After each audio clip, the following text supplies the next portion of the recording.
The silent scream echoed to the empty hallways of the house as Emily pressed a pillow against her face, muffling the tears that couldn't be heard. Her trembling fingers traced a purple bruise spreading across her arm, one more to add to her secret collection of pain. She was only 12, but her eyes already carried the weight of a lifetime. The memory of that fatal morning still haunted her. The phone call, the sirens, the world collapsing in a matter of seconds.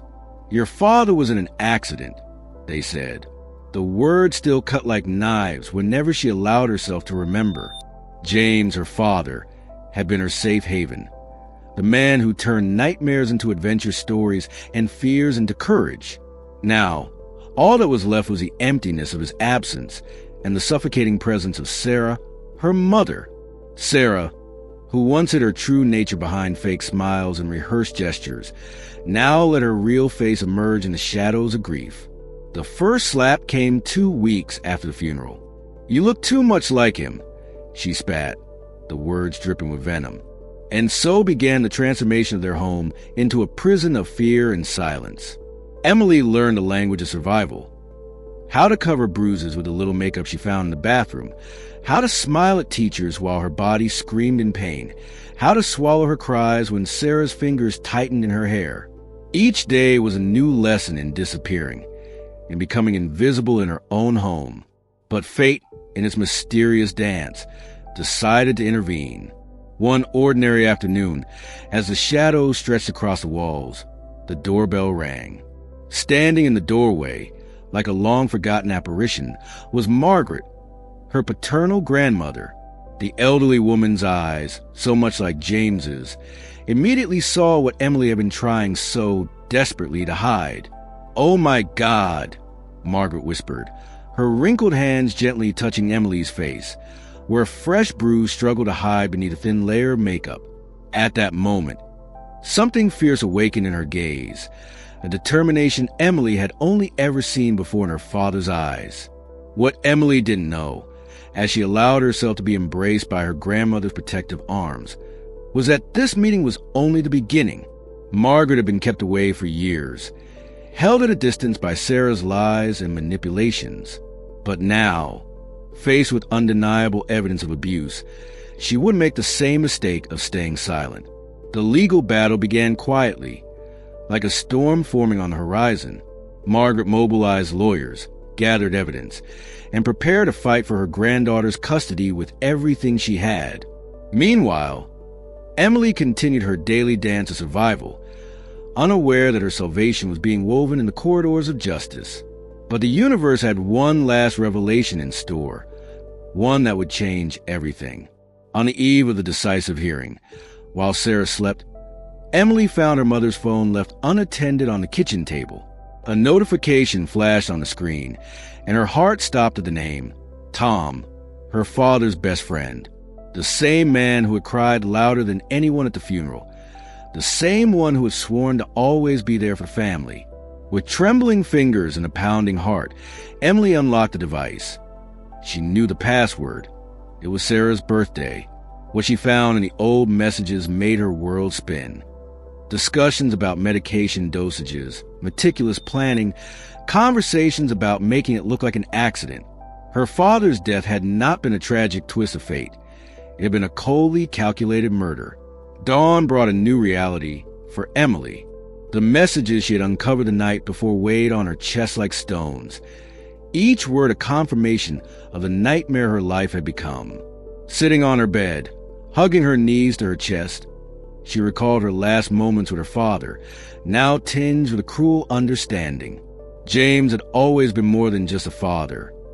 He was her confidant, her protector, the man who stayed up during stormy nights, telling stories until she fell asleep. On Sunday mornings, he made chocolate chip pancakes, drawing smiles with strawberry syrup that made Emily laugh. "My little warrior," he used to say, braiding her hair before school. The signs had been there, Emily realized, diving into memories of James's last days. Her father, always so strong and present, had started showing unexplained drowsiness. He stumbled over objects, forgot important appointments. Sarah insisted it was just work stress, offering him tea that Emily now understood was much more than a simple calming infusion. Margaret, her grandmother, represented a living connection to those memories. During her surprise visit, Emily had noticed how she carried the same gentle mannerisms as James. The slight tilt of her head when she smiled, the way she softly touched someone's shoulder as a gesture of support. It was like having a piece of her father back, an anchor in the storm her life had become. Hiding in her room, Emily dug deeper into Sarah's phone. The conversations between her mother and Tom revealed a plot that had been in motion for months. The life insurance is substantial, Tom had written. Once everything is settled, you'll have financial freedom forever. The coldness of their words made her stomach turn. How could they speak of her father's life as if it were just a business transaction? Sarah hadn't always been like this. Emily remembered moments before James's death, when her mother's smiles had been genuine, rare glimpses of family that had once seemed whole and happy. But there had also been whispered arguments late at night, doors slamming, glances filled with resentment that Emily, too young at the time, had been unable to understand. The morning of the hearing arrived with a disturbing stillness. Emily woke up before the alarm, her heart pounding like a frightened bird trapped in a cage. She clutched the strap of her backpack, where she had hidden Sarah's phone, her only proof, her ticket to freedom. Inside the courtroom, Margaret's strength was unwavering.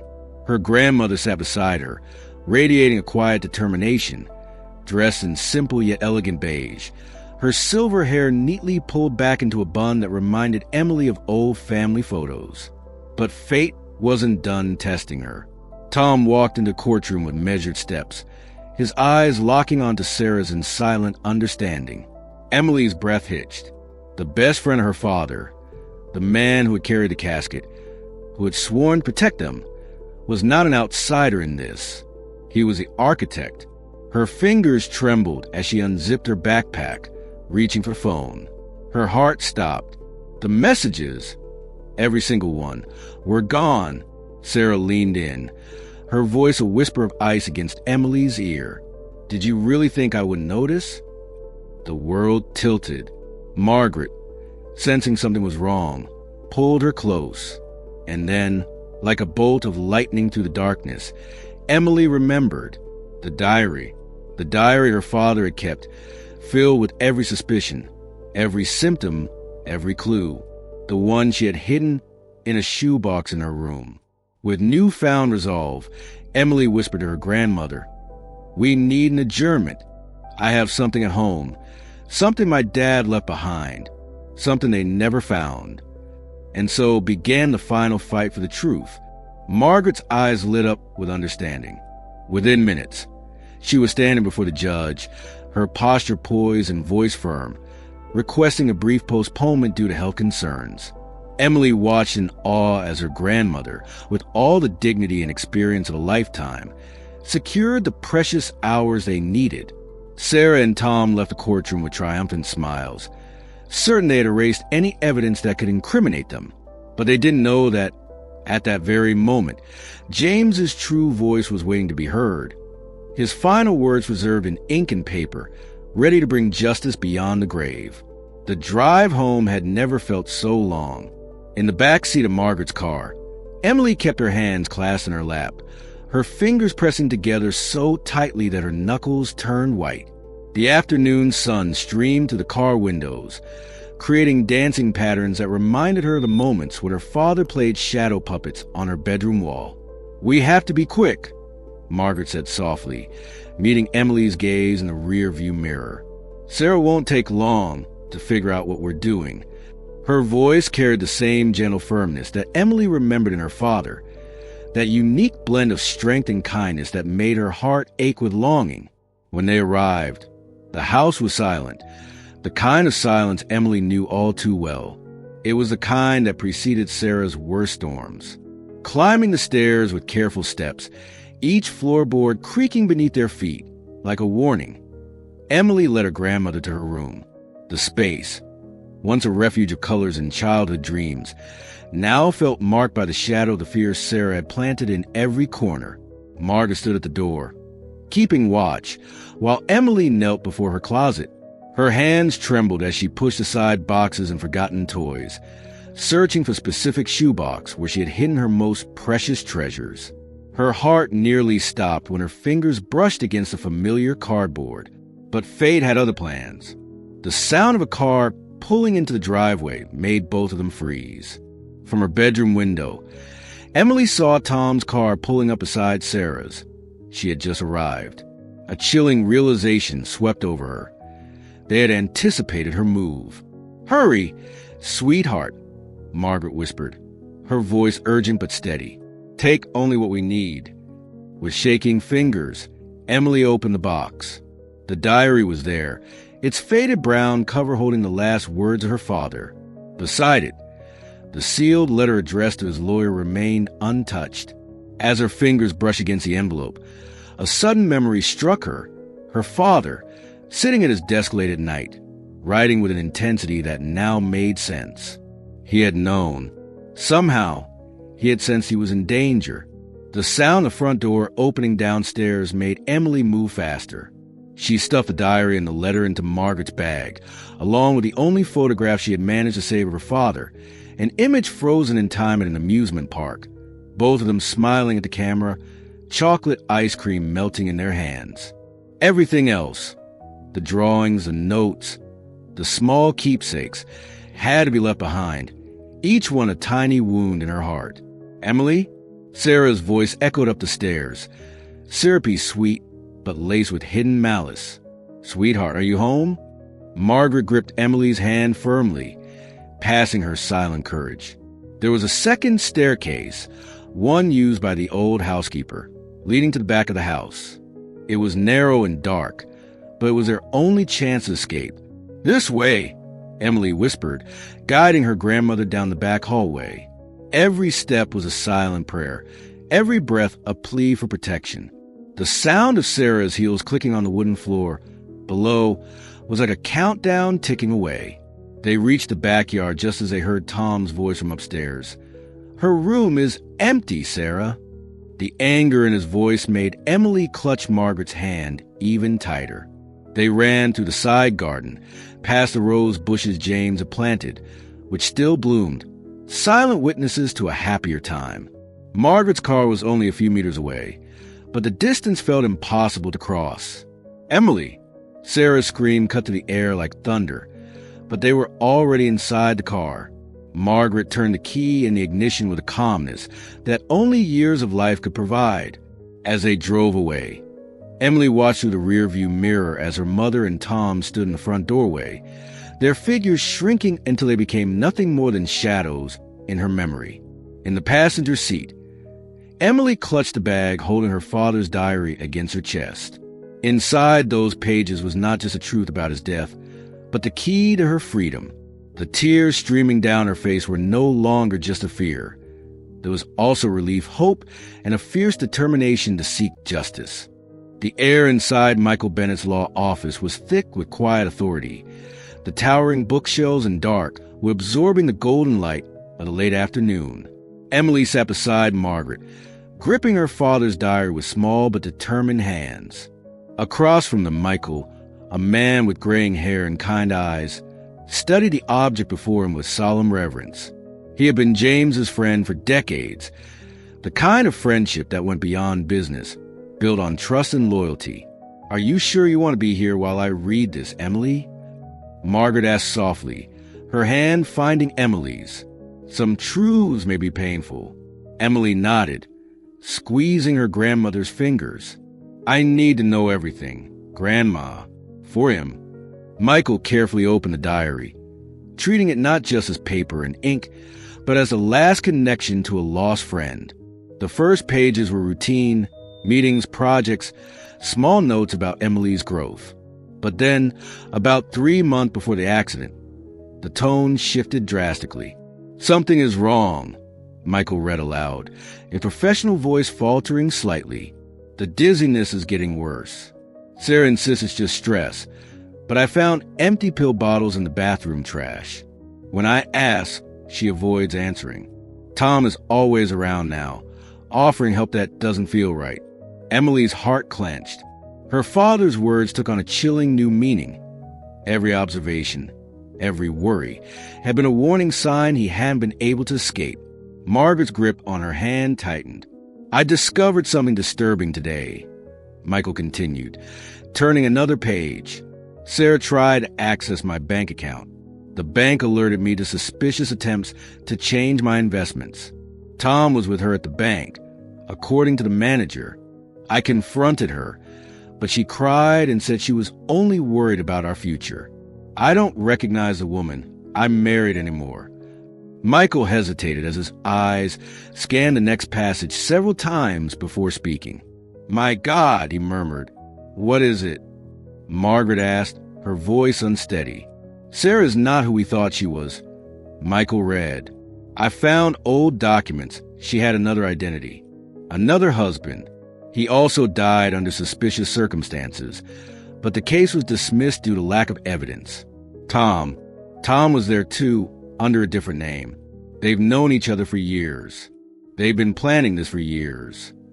Emily felt the world tilt. Her mother wasn't just a murderer. She was a predator, an expert at deception. Every smile, every hug, every moment that had once seemed genuine was now revealed as part of an elaborate lie. "I'm gathering all the evidence," Michael read on. "I fear for Emily. Sarah has always resented my relationship with our daughter. If something happens to me, Michael knows what to do. There is a secret account in Emily's name, documents stored in a safe. But most importantly, Emily must stay with my mother. Margaret is the only person I trust completely." The last pages of the diary contain meticulous details, account numbers, passwords, document locations.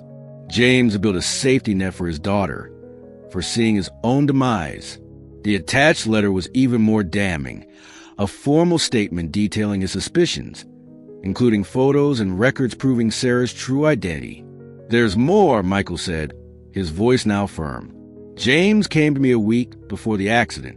He had installed hidden cameras in the house. The last recording shows Sarah mixing something into his drink, with Tom overseeing the process. I kept the footage safe, waiting for the right moment." Emily let the tears fall freely down her face. Her father had not just been a victim. He had been a warrior until the very end, fighting not for his own life, but for hers. Margaret pulled her into a protective embrace, her own silent tears dampening Emily's hair. "Tomorrow, we return to court," Michael declared, his voice steel with determination. "With this evidence, Sarah cannot escape. Your father ensured that justice would be served. Emily, he thought of everything. He protected you until the very end." Wrapped in her grandmother's arms, Emily felt a mix of sorrow and overwhelming gratitude so intense that it was hard to breathe. Her father was gone, but his love and protection lived on in every word of that diary, in every piece of evidence he had carefully preserved, in every plan he had made to keep her safe. The courthouse felt different that morning. Emily sensed it in the thick air, in the sunlight streaming through the high windows, in the heavy silence filled with anticipation. Sitting between Margaret and Michael, she clutched her father's diary against her chest like a shield. Her small hands no longer trembled. There was a new strength within her, born from the love and protection James had left behind in the pages of that worn-out book. Sarah entered the courtroom with her usual practiced elegance, Tom trailing a few steps behind. The confident smile on her lips wavered slightly when she saw the diary in Emily's hands. For the briefest moment, her perfect mask cracked, revealing something dark and fearful in her eyes. "Your Honor," Michael stood, his deep voice filling the room. "We have new evidence that completely changes the nature of this case." He paused, meeting Emily's gaze, silently asking for her permission. She nodded. The revelations came in waves, each more devastating than the last. James's diary, the hidden cameras, the documents proving Sarah's true identity. The courtroom fell into stunned silence as Michael played the video, grainy but unmistakable, showing Sarah and Tom preparing James's drink the night of the accident. "Sarah Thompson does not exist," Michael declared, his voice unwavering. "Her real name is Rachel Davis. Her first husband died under similar circumstances 8 years ago in another state. And the man we know as Tom Parker, he was David Collins, her accomplice from the very beginning. Emily watched as her mother, no, Rachel, lost control for the first time in her life. The carefully maintained composure shattered, her face twisted in fury and fear. Tom, David, tried to stand, but 2 officers were already at his side. "You don't understand," Rachel shouted, her eyes locked onto Emily. "I did all of this for us. The money, the security." Her voice broke into a hysterical laugh. James was weak, too busy playing the perfect father to see what we needed. And that was when Emily stood. Her legs felt shaky, but her voice was clear and strong, carrying the full weight of her truth. "What I needed was a father who loved me," she said. "And you killed him for money." The judge watched everything with a solemn expression. When Rachel took a step toward Emily, Margaret immediately placed herself in front of her granddaughter, like a lioness shielding her cub. The instinctive, protective movement filled Emily's heart with warmth. "Take them into custody," the judge ordered. The officers moved in, the metallic clink of handcuffs echoing through the courtroom. Rachel fought, screaming accusations and threats, while Tom remained eerily silent. Emily couldn't look away. The woman who had once been her mother was being taken away. Years of lies, manipulation, and violence were finally ending in a single moment of justice. Justice that her father had orchestrated even after his death. "It's over," Margaret whispered, wrapping Emily in her arms. "Your father did it, sweetheart. He protected you until the very end." But before the doors closed behind her, Rachel turned one last time to look at Emily. Not with rage, not with hatred, but with something more unsettling. Emptiness. For the first time, Emily saw the truth, the real face of the woman who had destroyed her family. There had never been love, not even a trace. Just a carefully crafted mask that had fooled everyone. Everyone except James, who had died trying to expose it. As they stepped out of the courthouse, bathed in the golden light of late afternoon, Emily squeezed Margaret's hand tightly. She still clutched her father's diary against her chest. Its pages no longer felt like evidence of crime, but rather a bridge between past and future, a final gift from her father, leading her home. The house smelled of cinnamon and warmth. Laughter filled the cozy kitchen as Emily and Margaret stood side by side, their hands covered in flour as a carefully shaped cookie dough. The afternoon sunlight streamed through the windows, casting a golden glow over the little home that, in just a few months, had become the safest place Emily had ever known. Margaret's house, a quaint, charming cottage in the suburbs, was nothing like the cold, suffocating walls of Sarah's house. Here, the walls held stories of love, not secrets. The air was filled with a comforting sense of baked goods and lavender, not fear. This was home. On the living room wall, a new photograph had been framed and placed with care. Emily and Margaret, smiling, on the day the adoption was finalized. And right beside it, an old, familiar picture remained. A snapshot of Emily and James at the amusement park, both grinning at the camera, chocolate ice cream dripping from their hands. Above the fireplace sat a small wooden box, holding the diary that had changed everything. No longer just a record of betrayal and loss. It had become a treasured keepsake, a testament to the love of a father who had fought until his last breath to protect his daughter. Margaret watched Emily as she lined the baking tray with carefully placed cookies. "Your father would be so proud of you," she said softly. "You have his strength, you know." Emily smiled, feeling the familiar warmth of unshed tears. "Sometimes I still dream about him," she admitted, "but they're not nightmares anymore. He's always smiling." The doorbell rang, interrupting their moment. Margaret wiped her hands on a dish towel before heading to the door. A moment later, she returned with a familiar visitor, Michael Bennett, the lawyer, who had become a steady presence in their lives, carried a thick folder in his hands. "It's over," he said, setting the file down on the kitchen table. "The trial is complete. Rachel and David were convicted. their real identities, their past crimes. Everything came to light. They won't be able to hurt anyone again.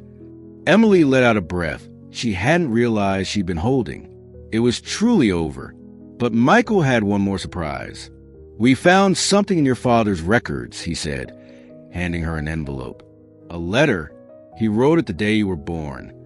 Emily hesitated before opening it, her fingers trembling slightly. "My Emily, from the moment I saw you, I knew my life had changed forever. I don't know what the future holds, but I do know this. I will always love you.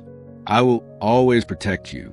And I hope, no matter where life takes you, that you always find strength in who you are and love to heal any wound.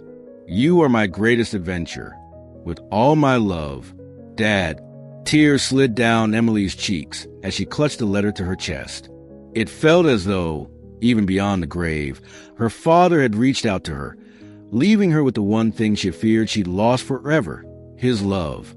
Margaret placed a gentle hand on Emily's shoulder. "He knew," she whispered. "Somehow he knew you'd need this." Outside, the sun was setting, painting the sky in hues of orange and purple. Emily folded the letter carefully and placed it back in the envelope. "You think he's watching?" she asked, gazing up at the sky. Michael smiled. "I don't think he ever stopped." Margaret pressed a kiss to Emily's forehead. "Your father left you a legacy, not just of love, but of courage. And you, my dear, have honored him in the best way possible." Emily looked down at her hands, still dusted with flour, and then back up at Margaret, at Michael, at the home she had built from the ruins of her past. For the first time in a long time, she felt whole. As they sat together, sipping warm tea and watching the first stars appear in the sky, Emily knew one thing with absolute certainty. Her father's love had never left her. It had simply transformed, guiding her toward the family she was always meant to have. If this story moved you, don't forget to share your thoughts in the comments. Every like and subscription helps us continue bringing you touching narratives that remind us of the power of love and truth. See you in the next story.